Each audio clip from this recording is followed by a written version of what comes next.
So this morning, we're going to talk about festival books, and I would like to start by wishing everyone a happy Valentine's Day. It is not accidental that I have a reproduction, this screen, and I may not have any battery.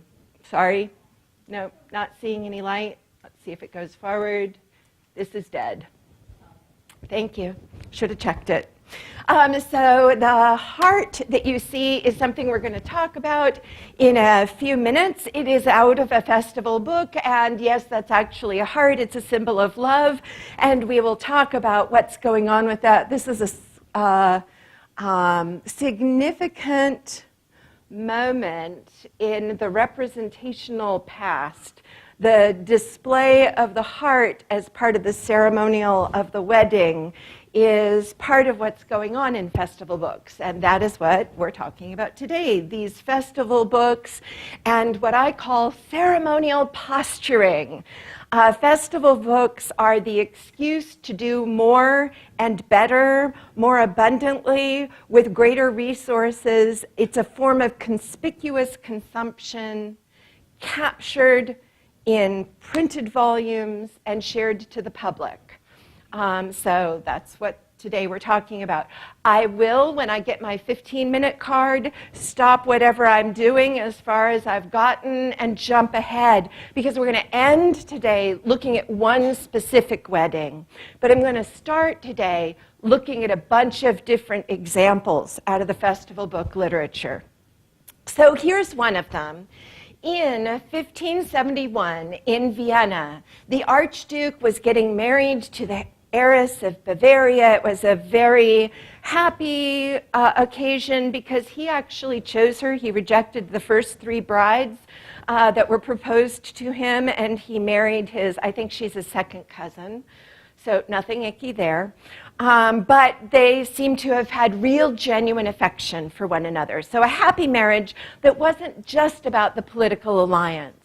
Well, the wedding itself was elaborate, and it's captured in all of its multi-stage version. But the little anecdote, the snippet that I wanted to share, was that moment in the middle of the post-nuptial ball.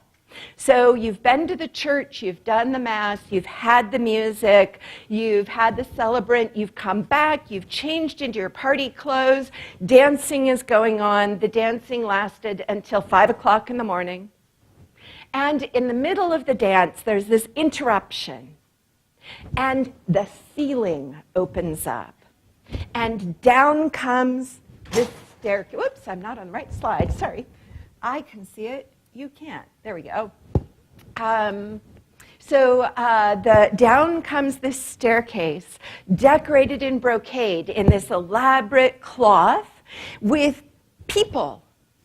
And the people are coming down the stairs in costumes. And their costumes, apparently, have torches and giant stars.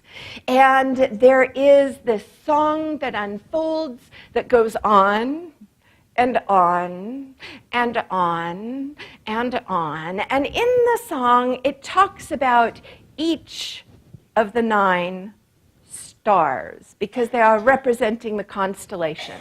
So as they come down, this madrigal by Philippe de Monte is being sung with all of these mythological references, and you learn who each of these couples are as they come down the stairs.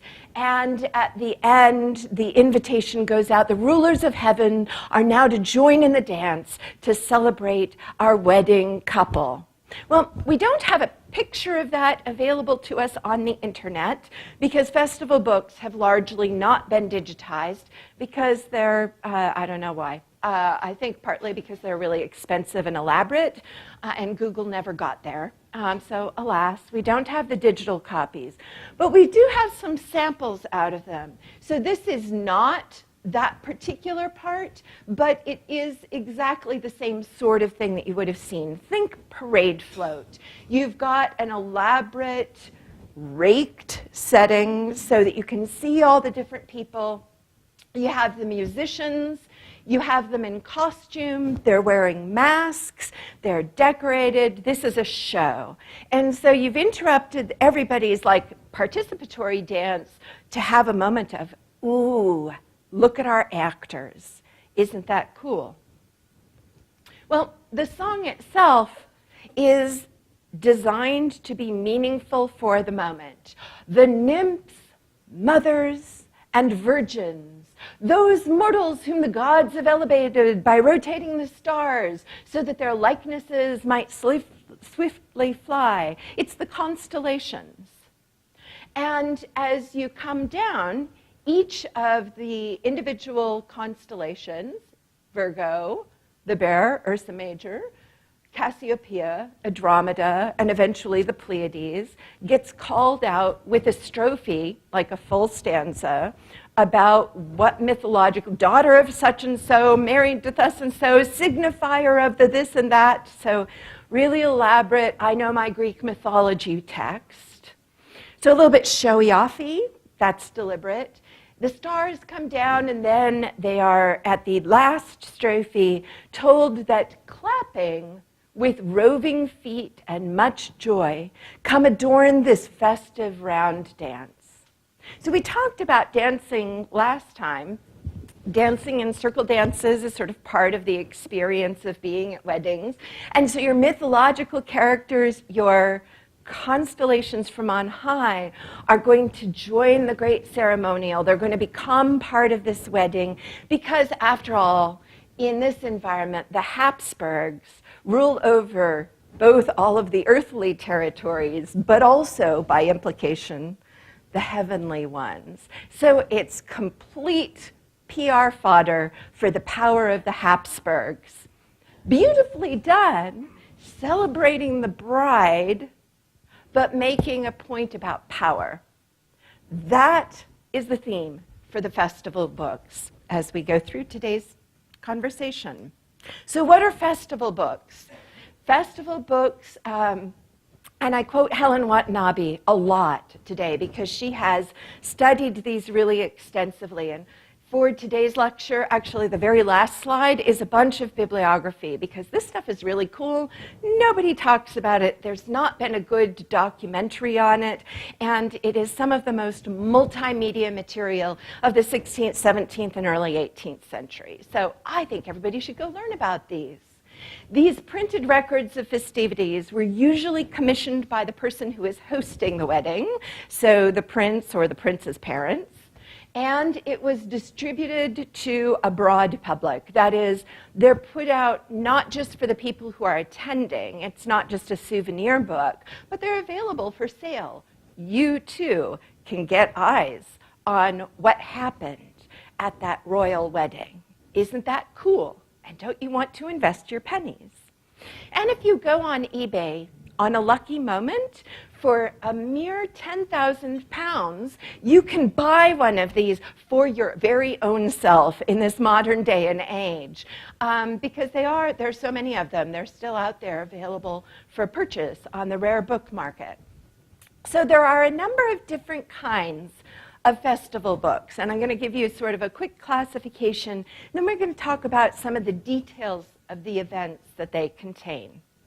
Type 1 is the most common. It's a simple book.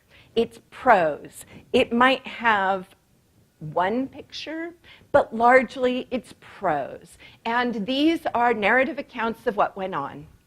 They're narrative accounts that sort of go day by day, or go hour by hour, and then at 9 o'clock we did this, and then at 10 o'clock after the rainstorm we did that, and then at 11 o'clock everybody gathered up for the following thing. And so they kind of walk you through all of the ceremonial that's going on over the course of the day, the week, or the month. They also are bragging on who attended, and they'll give the name, the formal name, and they'll give the title. And so you might have an entry where the Duke of this and that came, and then the title runs for like 5 lines of text because he's the Duke of that and the Count of something else and the Marquis of something, something, something. So you get a sense of all of the territories that that person represents. I think about it as a form of geographical addition. Addition, that is. How many parts of our European space have come together in order to celebrate this royal wedding. And if you get these territories and those territories from up there, and then those over there, and the ones next door, and the ones next door, you start to get a kind of geopolitical map of who's an ally. So they're kind of fun from a political perspective, because you can sort of see who's in and who's out. Who didn't get invited is almost as interesting as who's actually there at the ceremony itself. We also devote an awful lot of prose to clothing. And so you get descriptions not just of women's clothing. The men are every bit as decked out as their female partners are. You'll get descriptions of the new gown that she brought for the wedding events, but you'll also get descriptions of the lace collar and the elaborate cloaks and the shield that was embroidered and the little gemstones that were put as part of the collar and this and the that and the other thing. And I have to admit, I am just not a fabric person. And this is the part of those books that sort of makes my eyes roll back in my head, but it really apparently mattered to the audience. So if you want to do costume history, this is your genre. You also get a number of details like the decorations that were put up. These are elaborate events, and you get inside decorations and you get outside decorations. So our ceiling that opened up, so think trapdoor and the descending staircase, is matched outside by the arches that they build in preparation for the tournament that's going to be part of the afterwards party. Or you'll have floats that are designed so that as you follow the procession, you can see all the fancy people riding on the carts and coming into the space. And those are described in loving detail. You get lists of music, or at least lists of who performed the music and who composed the music. And occasionally you'll get the words for the music, but they don't include the music itself. They include the references to it. They talk about tournaments. Most of these appear to have had tournaments, some of them jousting, some of them the ride on your horse with your lance and capture the ring at the end. So a variety of different kind of tournament games. There are descriptions of food. There's descriptions of the balls. The descriptions go on, and these tend to run anywhere between about 50 pages and about 400. So, long narrative accounts. Great question. We're not entirely sure. In some instances, we think that it's sort of part of the investment in the wedding, so that the prince, as they're putting the wedding together, also commissions the festival book. And so one of the things that we know is that the authors very often had access to the prepared materials for the ceremonial before the event itself. So you'll get really elaborate descriptions of the floats, for example, from someone who had the opportunity to walk into what was essentially the barn where they were being stored and investigate them closely. Sometimes the person who paid for the wedding, but not always. Some of them are written on spec, so they wrote it up and then they sold it. Some of them seem to have been done as homage volumes. I, as an attendee at the wedding, will pay for the volume because it's a form of political favor building. And so the question is a really interesting one, and we don't always have very good evidence. Sometimes the preface will tell you. Often it's just tacit, and you kind of have to look at it and figure it out. Yes? It looks to me like it's a statement by whoever paid saying, I have great financial resources and many allies, so don't attack me. That's very much, the political ramifications of the books are actually really an important part of what they're doing culturally. Yes? Yes?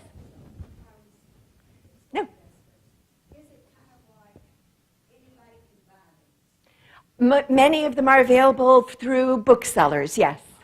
So is it like almost like a fashion magazine? Yes. And who can afford it? I mean, is it all the upper class? Or It depends where you are on the spectrum. So the narrative versions are not that expensive.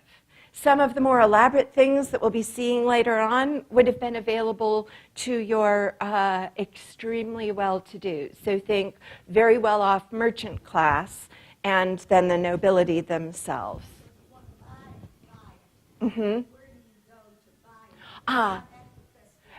Booksellers, so the bookselling business in the 17th century has a number of different mechanisms. You can sort of order away for things, and you start to get letters saying, please acquire for me a copy of the this or the that.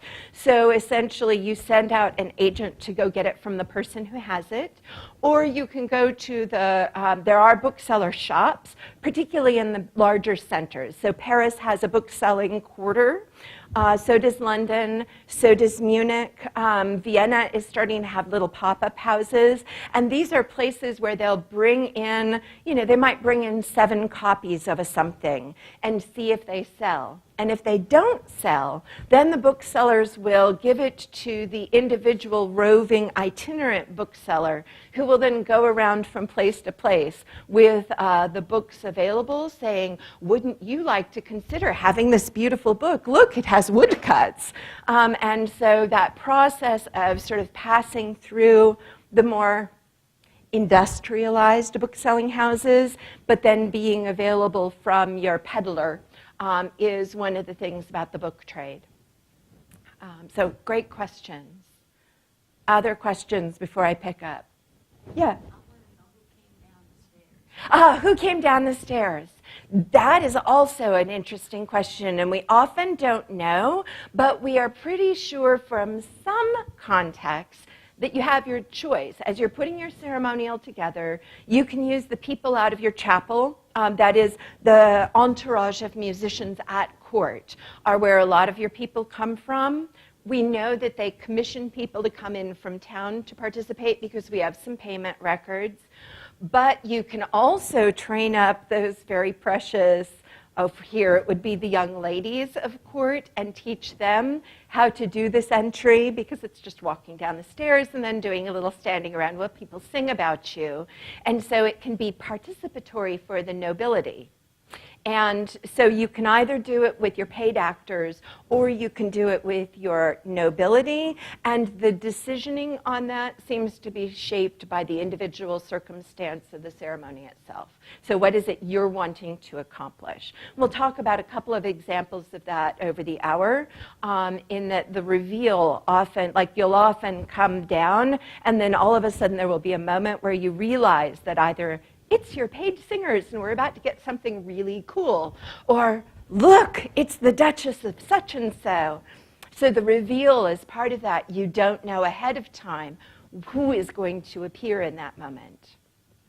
Great questions. So the other thing that these accounts will tell us are some of the less anticipated parts of the event. In one of the festival books, it gives elaborate descriptions of all of the outdoor decorations, like elaborate. Think about 100 pages of text. And then in one page, it talks about the storm the night before the ceremony that knocked down all of the decorations. And that's that back to that question about author access. The person writing the book had clearly spent time with all of the decorations before the ceremony, had written up all of the narrative about how glorious this wedding was going to be, and didn't cut that part of the wedding account when it came time to publish it, because it was celebrating what was going on at court, even though the wedding guests didn't have the chance to see it, which is kind of funny. I apologize. I don't know where I put my phone, but I can hear it ringing. I forgot to put it on airplane mode. My bad. So weather. Weather can be a gift that keeps on giving. We're from Nashville. We should recognize those moments. Another strand of festival books are those with decorations. And here you do start getting regional differences. If you're in Italy and you want to buy an illustrated festival book, you should expect about 3 pictures. So you get descriptions, and then you get your 3 pictures, and you can use your imagination to figure out what went on in the event. If you are from Germany, you're going to get lots of pictures in these illustrated copies, fully illustrated books. And that jumps up the size of the book from being, the 50 to, like I said, 50 to 400, with most of them being in the 50 to 120 range. When you start getting the illustrated ones, you jump to the 150 to 200 pages versions. So they're kind of long and elaborate, and you can sit and you can pore over the pictures, and sometimes those pictures are just plain black and white woodcuts, and other times the publisher invests in people with colored paints to then colorize your beautifully produced book, just like it was a manuscript, so making it a deluxe book. A third type, and we're going to talk about a wedding that actually has one of these, are the Meister Accounts. So I, frankly, think of them as bad poetry. They're just tricky. It's all that sing-songy stuff. Doggerel is maybe a better word, a little bit more professional. They aren't bad. A lot of work went into them, but they're like little rhymey verse versions of what happened at the wedding, often in dialect prose, so maybe not as clean as your grammarians might have wanted your text to be, so written more for a popular consumption. And this is aimed at the same market as the people who are buying broadsides. So those one-page things that the printer knocks off, that's sort of the predecessor to the newspaper, where there's a little picture up top and there's a little narrative account, and you can look at the picture or you can read the poetry and be informed.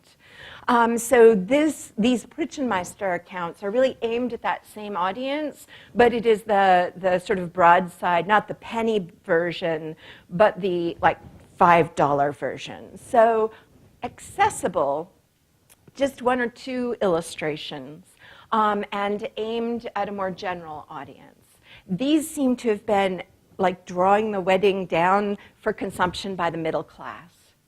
And one of the things that we can then do, if you go look at illustrations of 17th century taverns and you look at the pictures on the walls, they're often in the format that these Meister Accounts take. So there might be a picture and then a little bit of poetry below it. So these may have been used as sort of first you read it, and then when you're finally done with it and you're figuring out what to do with it, are you going to store it, or are you going to cut it out, frame it, and put it on the wall? You have that option. Those accounts very often seem particularly taken with the disguising, that is, with the theatrical elements. Who dressed up as whom? What was that thing with the stars coming down? What are the costumes like? What were people wearing? And so the sort of symbology of the ceremony gets talked about, but again in bad poetry verse. Or at least it's bad to me, because it's really painful to translate that stuff. And the last account are the more fictionalized accounts. These are stories of events that never happened. And so it seems to have been a genre of what we would have done if only we could have done it in time. So it might be for the entry of a potentate into town, and you'll have a lovely book that talks about it, except all of the ambassador accounts tell you that there wasn't any event at that moment. And that's the whole thing. I leave that to the historians to sort out, did it or did it not happen? But there are people who are actually sort of trying to match up the book with the archival record to see, is it actually a true thing, or is it a political assertion about an imagined thing? And so just have that caveat floating out there. All right. So why? Why are you doing this? This is a brainstorming opportunity. What does doing one of these do for the author, the royal couple, the wedding attendee, and someone from another court. Like, what's the functionality here? So if you'll take just a couple of minutes and do one of our brainstorming exercises, and then I'll bring you back up front. But think about those different perspectives of producers and users of these books. What is being accomplished? Go.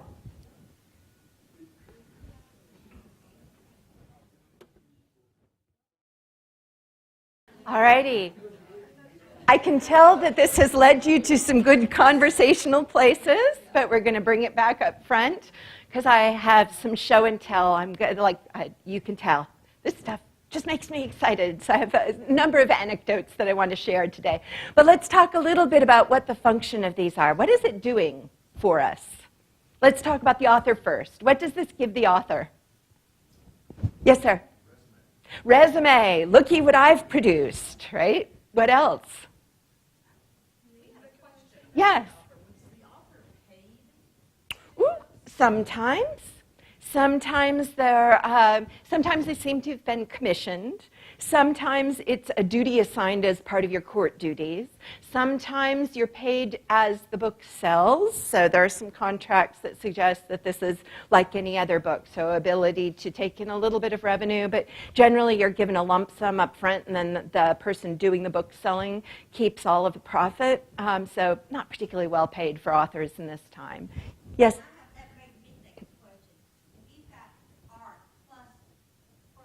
Mm-hmm. Yes, you have. You have often, particularly for that category 2, the ones with illustrations, you'll have both a narrative author and then an artist who is involved. And sometimes that artist is a workshop, and sometimes the artist is a named individual.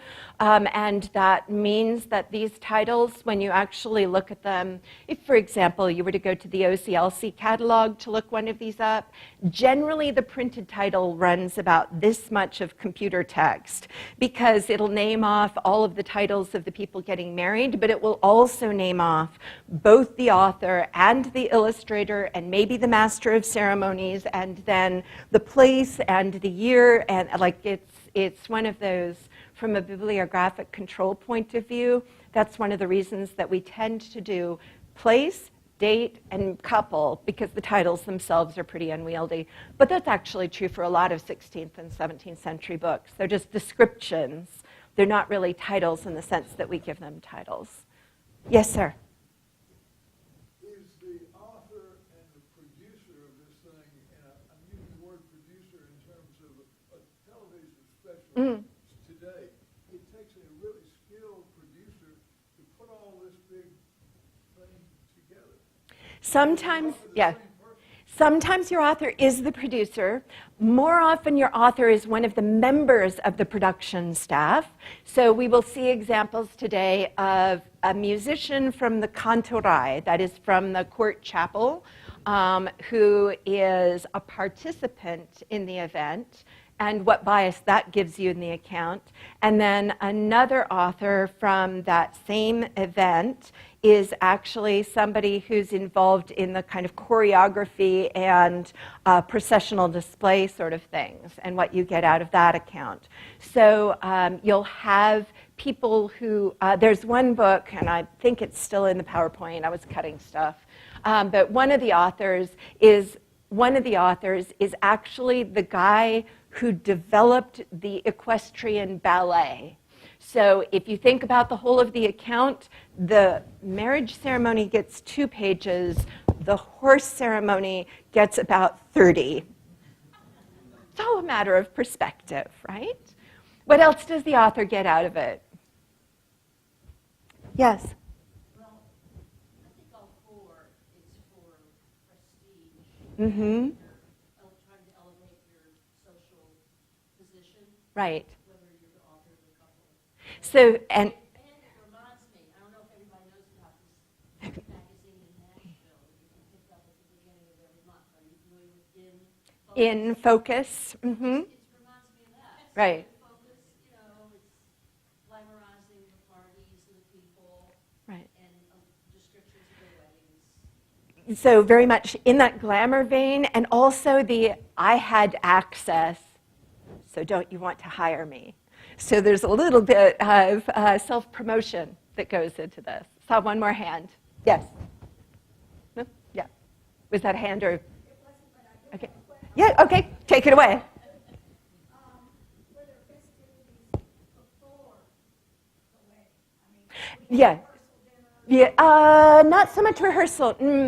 Now you do, right. or did they put everything into this? You'll have sometimes the description of the betrothal events. You very often pick up these books, however, not with the betrothal, which happened earlier, but with the arrival of the bride in the groom's country or groom's territory. And so you'll get descriptions of her travels and the train of people who accompanied that group, just like we talked about with the 15th century repertoire, where you brought in all of the musicians from Siena to accompany her as she goes kind of up Italy, and then she gets up there. And so the farewell to family and the arrival in the new home, these books tend to pick up with the arrival in the new home, and then you move pretty directly into the events of the wedding itself, cutting out any of the court ceremonial before and focusing a lot on the afterwards. So, all in one book. Like I said, you run from 50 pages to 400. It's a little bit like our version of it would be like all of the press on Princess Diana back in the day, right? Or the modern day Meghan Markle. Like we're all going to like look at what was worn and who was there and what are the gossips saying about it. So it's playing to that kind of mood. There are different authors, and but for this book, for these books, they tend to pretend at least that they are by a single author, and often, given the kind of linguistics of it, it seems to have been a single person who wrote out the prose, even though it draws on the perspectives of a number of different individuals. So we'll look at a couple of examples soon. So what does it do for the royal couple?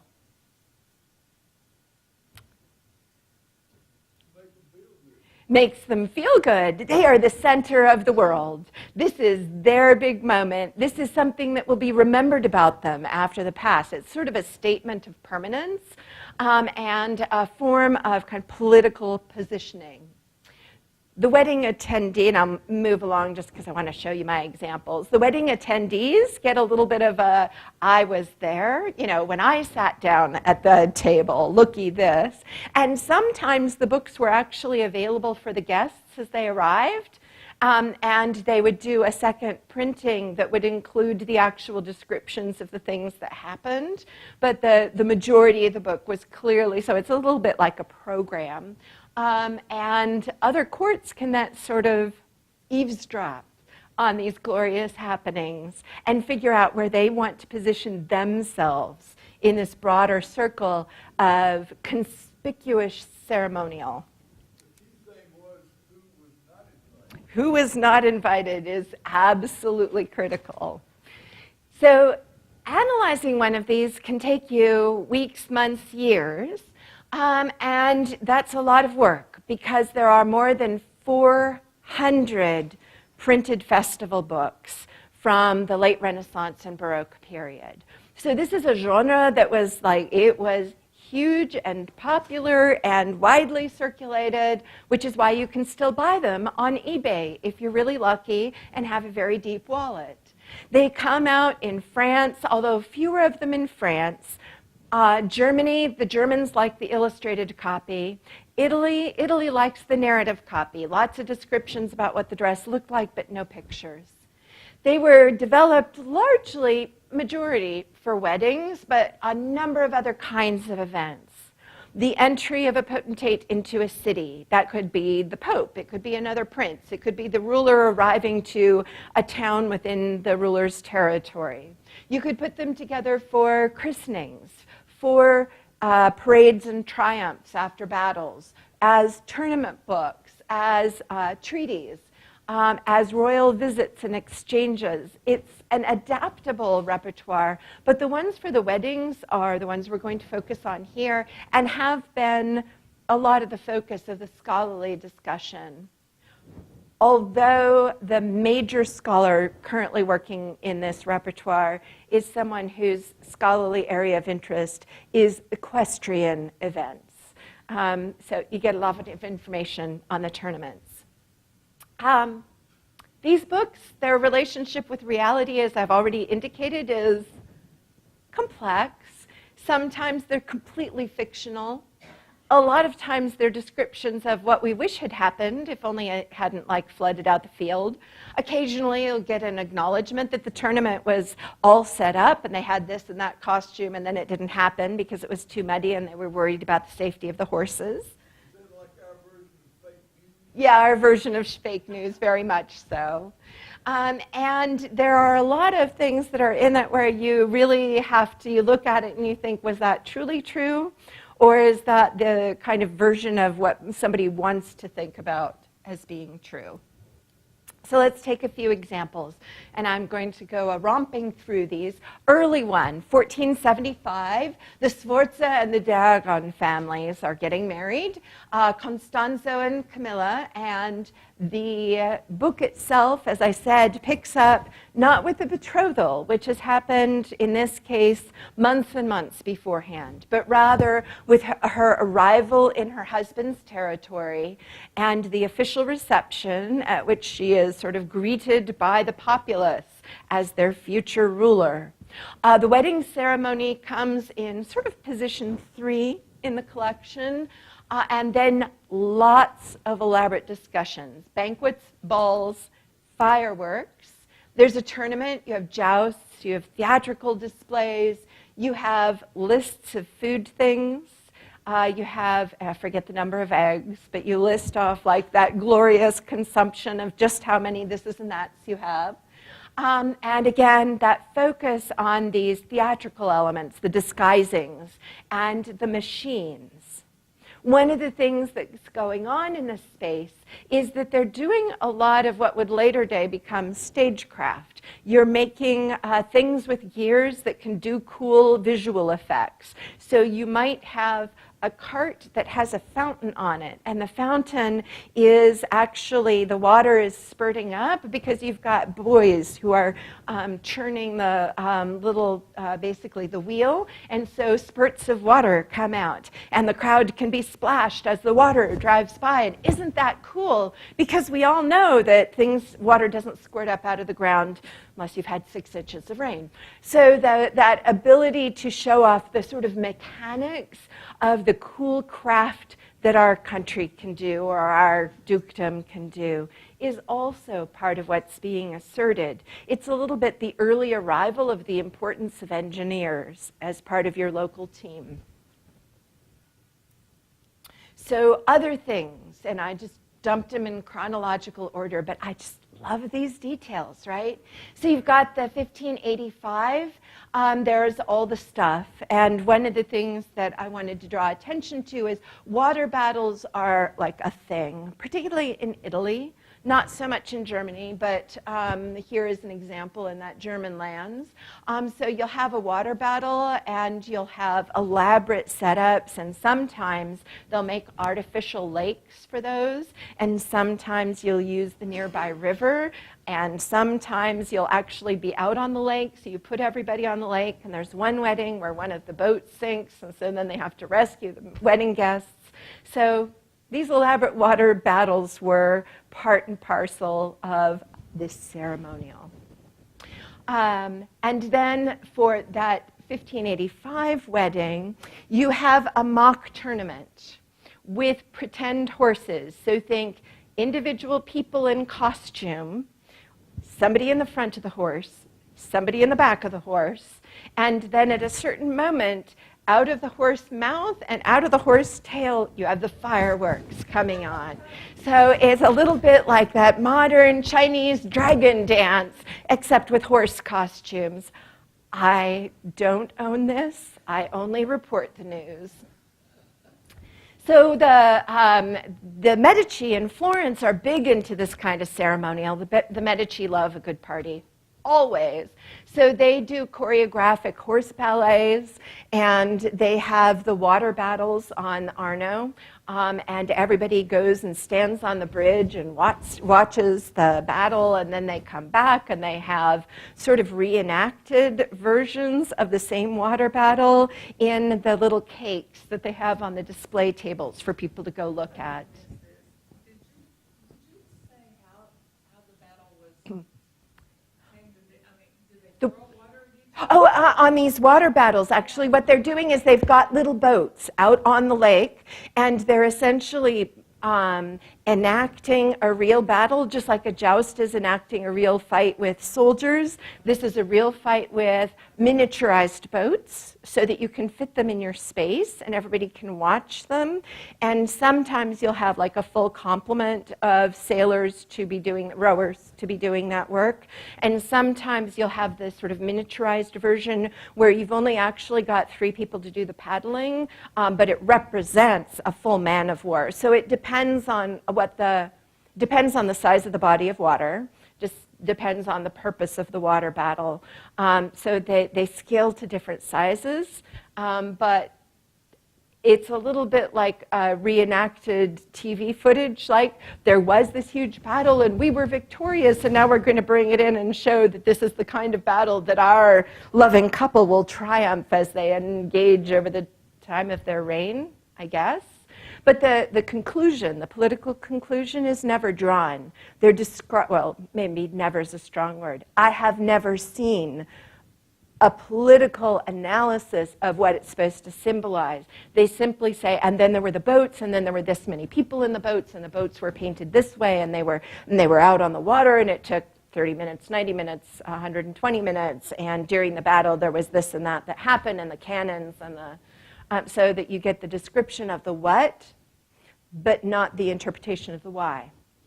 And a little bit, I think that's because it's a little politically risky to be out there saying, yes, I'm a supporter of this contingent at a time when Europe is very fractious. And so, yes, this year you're all together as allies, but 3 years from now you may be actually at war with one another. So a little bit less of the interpretation going on.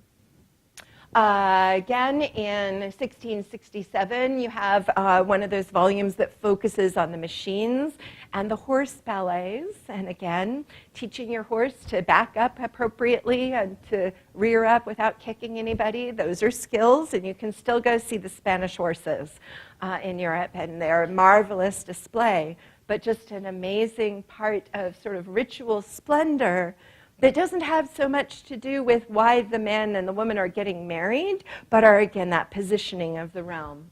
And then my last example for the moment, one of the volumes that actually has fold-outs, so that you fold it out, and you fold it out, and you fold it out, and you fold it out, and you fold it out, and you fold it out, and you fold it out. And when you get done, the fold-outs run, then you fold, that was folding this way, and then you fold it out that way. And you can look at the procession by walking along your book from here to the wall. Ooh, great question. I do not know. But Helen Watanabe's book talks about it. And so I think there are multiple copies that survive, but I don't remember where. So, yeah. European libraries, yep. I think they're in the European libraries because she was working at a lot of different spaces over there. She put about 2 decades into uncovering all of these things. So really elaborate, beautiful visual displays.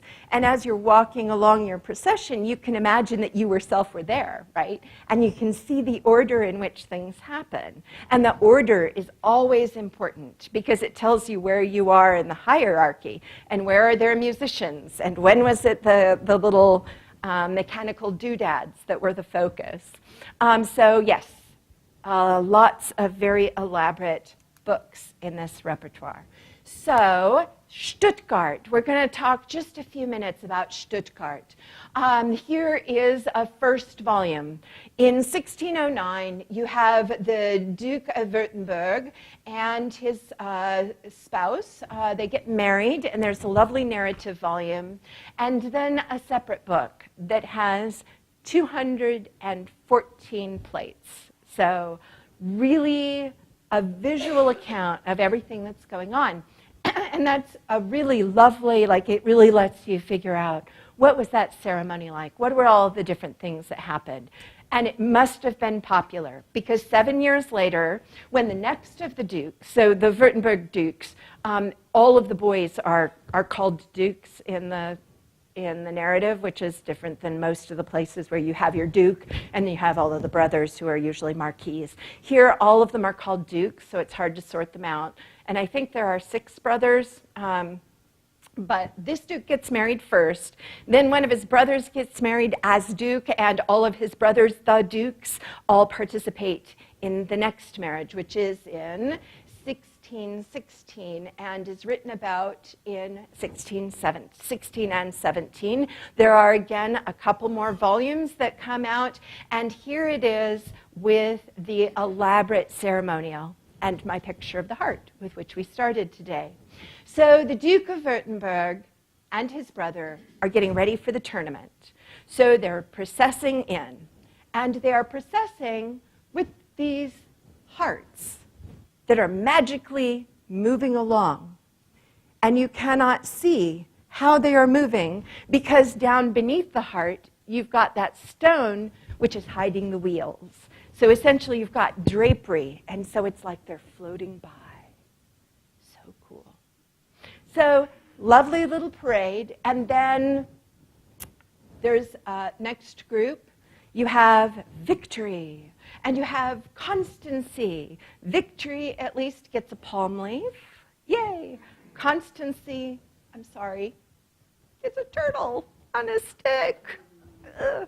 But ceremonial representation. So here we have victory and constancy, which are good things in a marriage, right? So our symbology is working well. And then the parade gets to the parade ground, and it stops, and out of the heart bursts all of the different participants.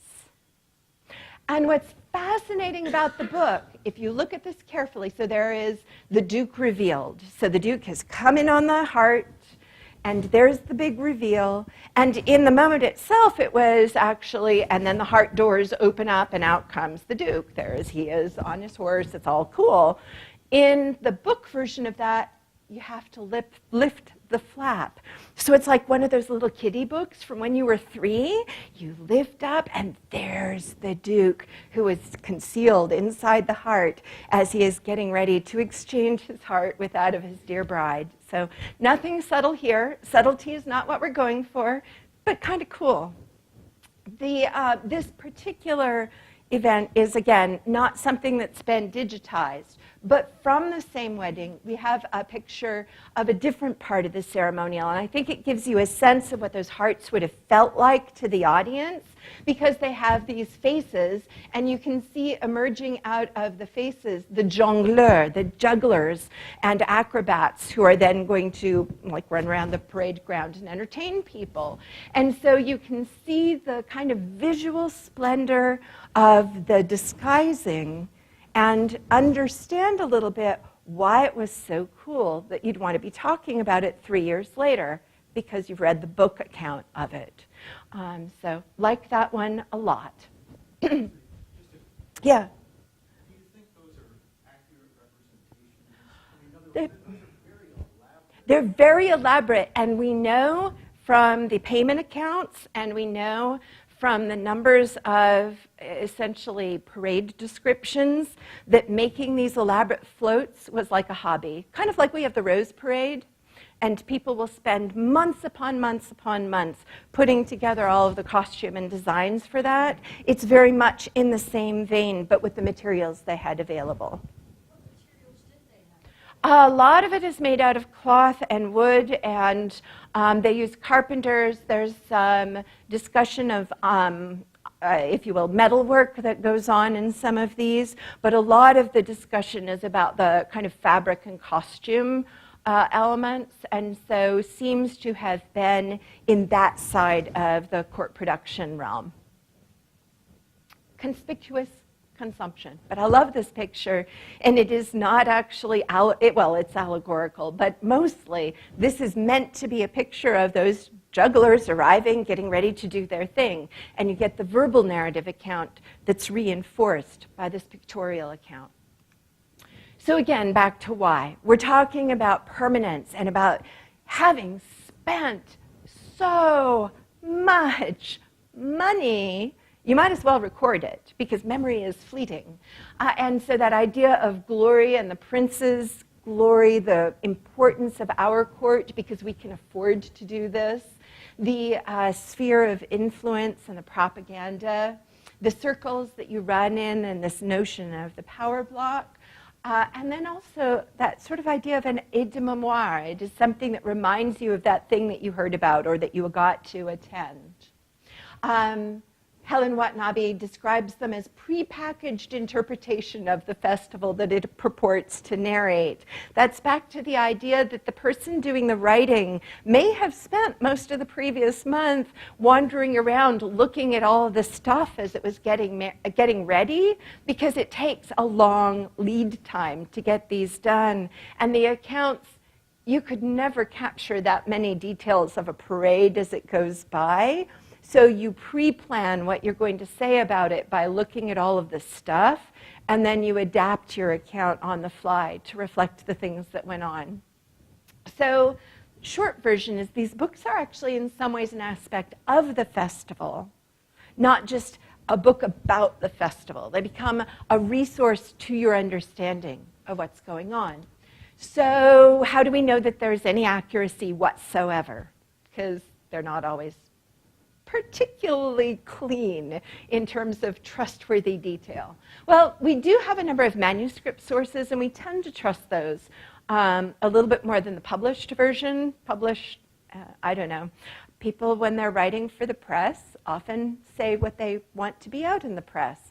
People who are writing more personalized one-off accounts tend to tell a little bit more of the detail that's plausible. We also have letters, we have ambassador reports, we have expense accounts, we have diary entries. You can cross-check some of the events because there might be 2, 3, even 7 accounts of the same wedding. So then you kind of do everything appears in these, and then 5 of them talk about that, and then only 1 of them mentions this other thing. Is it because my author is particularly interested in that thing? Or might it have been a little bit of generous what-ifness going on? So they're recording what ought to have happened. Remember I mentioned about the weather, knocking down the beautiful outdoor arches. Or what the author, him or herself, mostly him, had access to or interest in.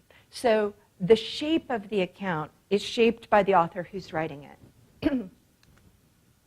Which brings us to the big one if you're a musicologist. The wedding of 1568, Munich, the grand court, the one that has maybe the top musician of his age, although people who love Palestrina will argue with me. Lasso was about 5 times more productive than Palestrina and famous all over Europe, happily married, and rambunctiously productive in a musical way.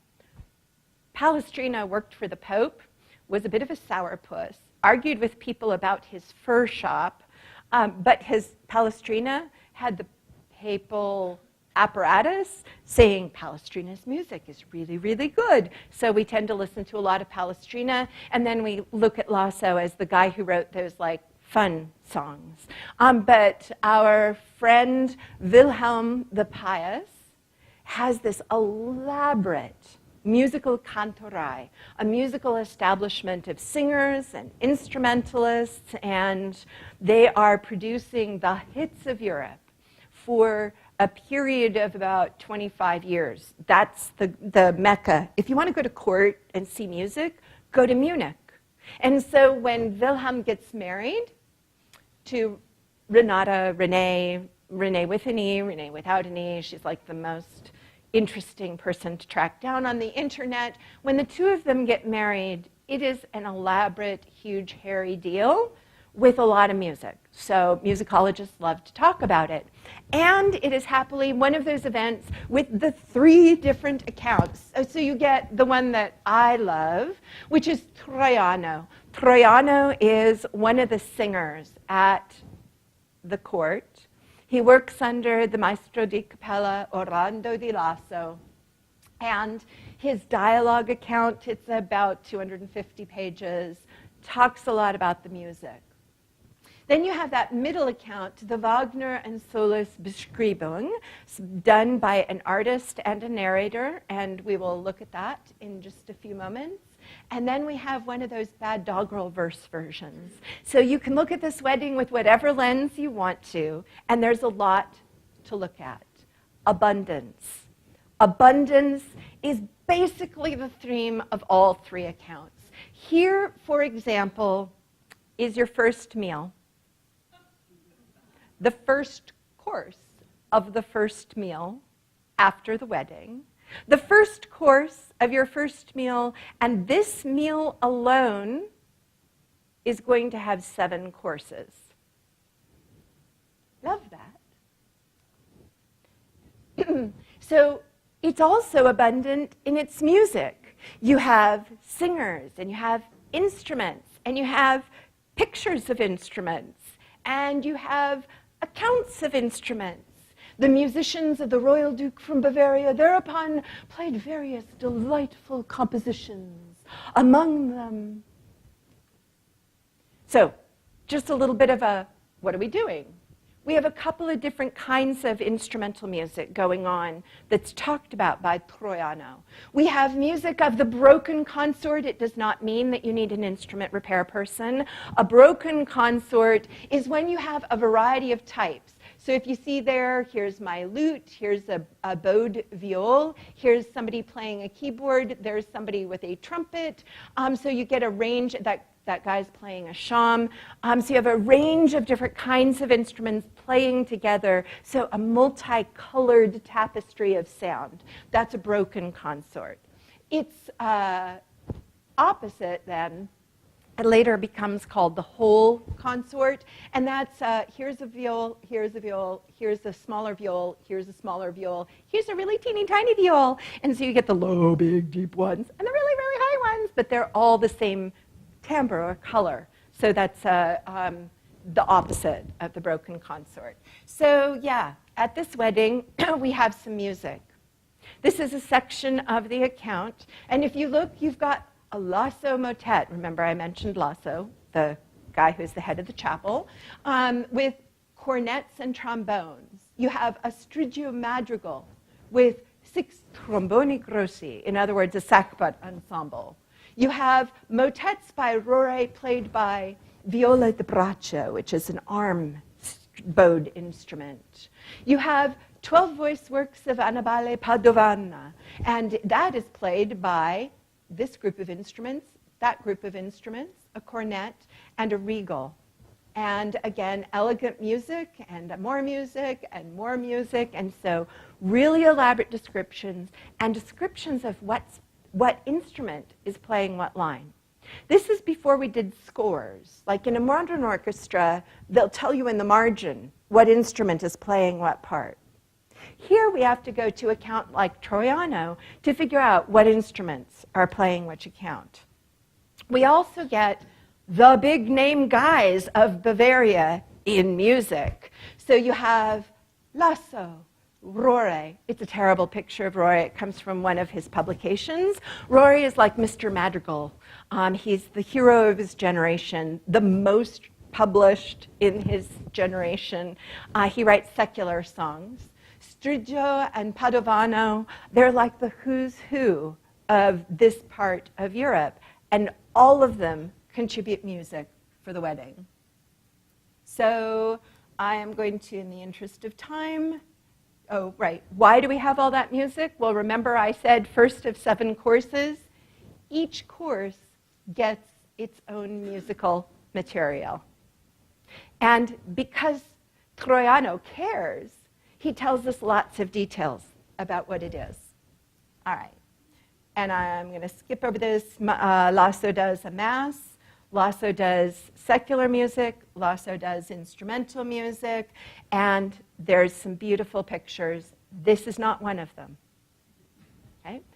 One of the things that happens, we talked a little bit the first day of class, sometimes those 19th century people really like to pretend that they are painting pictures of the past. This would be one of those examples, so please don't get confused. That is not a picture. No, this is a picture from the festival book.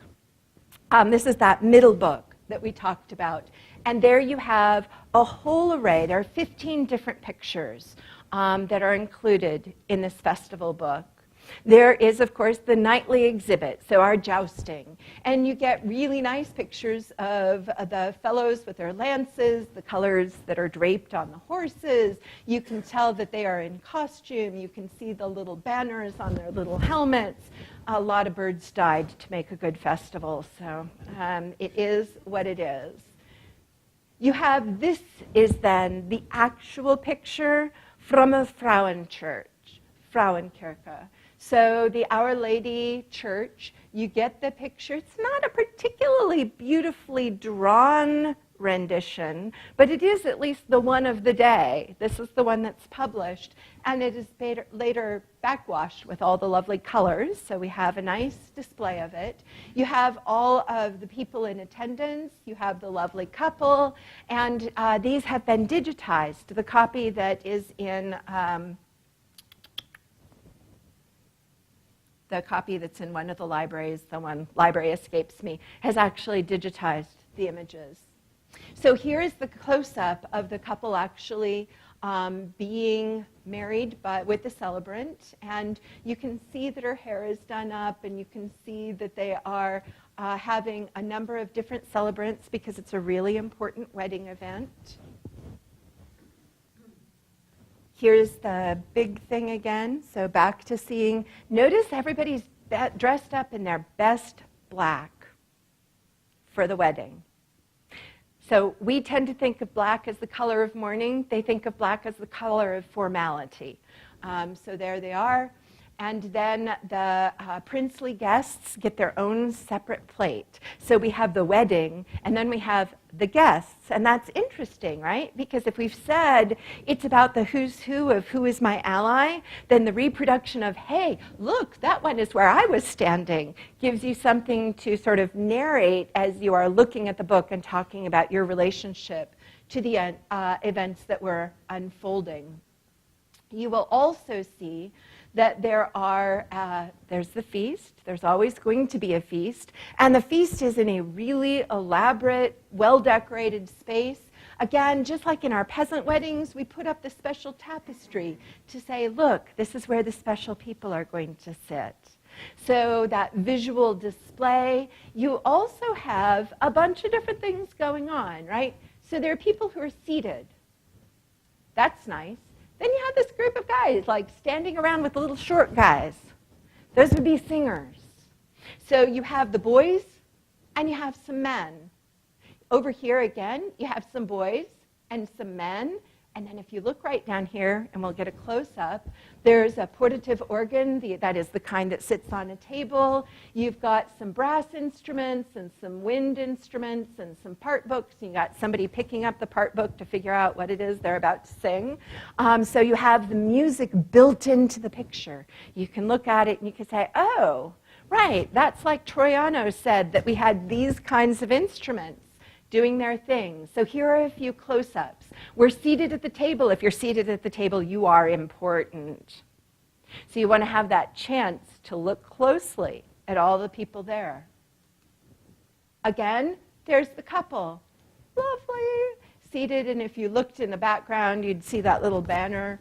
And so the people at the top of the table, more important. The people below the salt, less important. And then here are my little boys. There were 11 of them. And so the 11 boy singers would have been your sopranos.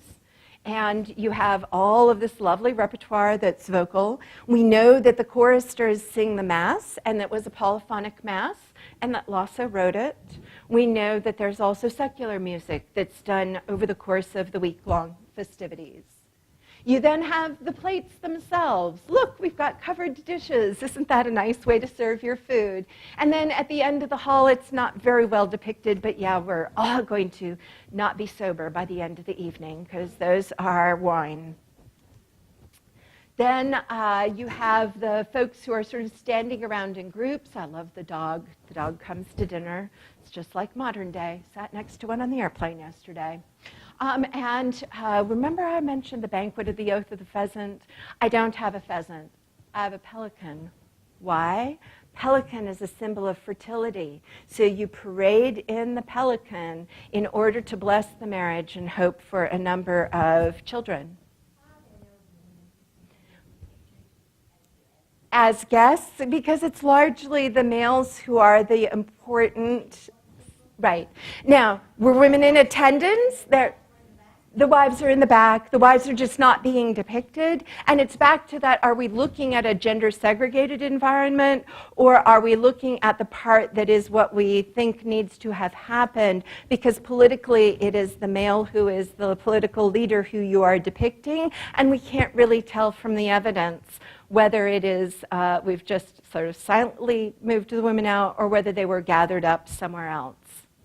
One assumes from the documentation that they would have been in the room. They're just not part of the portraiture. And you have different kinds of clothing. So you have dude with fancy thing. You've got a cape there. You've got all your little choristers in their costumes. And then a close-up of the instruments. So I'm just going to go whizzing by, dancing, trumpeters, dancing again, the tournaments, close-ups of people. There's one of those elaborate sleds carrying in a group of nobility. And then it's not very well reproduced, but they're dressed as satyrs and playing their instruments, so people in costume. And the different groups around the field, you can spend literally dozens of hours devouring these pictures. It's that sense of abundance. No, it's but I've given the link to the website and the PowerPoint, and so you can, and those are high quality digitized copies, so you can get really up close and personal with them. There's a mask and a dance.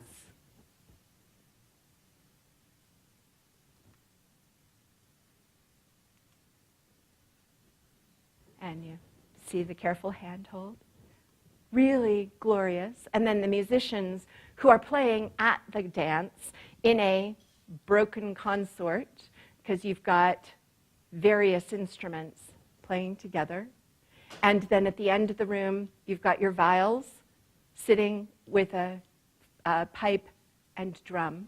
Even though the faces aren't there, the instruments are there. So you're depicting the sense of abundance. The fact that so many different kinds of things could happen over the course of the event to celebrate the lovely couple. And at the end of the day, that ability for the ruler to be at the center of Europe, producing both these glorious cultural things and the might of Europe that's going to preserve the peace, theoretically, is what it's about. So, the bibliography I mentioned for this class, I just hope people get so excited by this because I think these are fascinating resources. I do have in the PowerPoint a few links if you've never heard some of the instrument types. I have links to Regal and to one of the Crumhorns if you've not heard those before. But in the interest of time, I really wanted to keep today about our visual display. So thank you for letting me share. And next time, we're going to talk about what happens when you move out of the nobility into the rather impoverished lesser classes and what those newspaper things are in the 18th century. Thank you so much.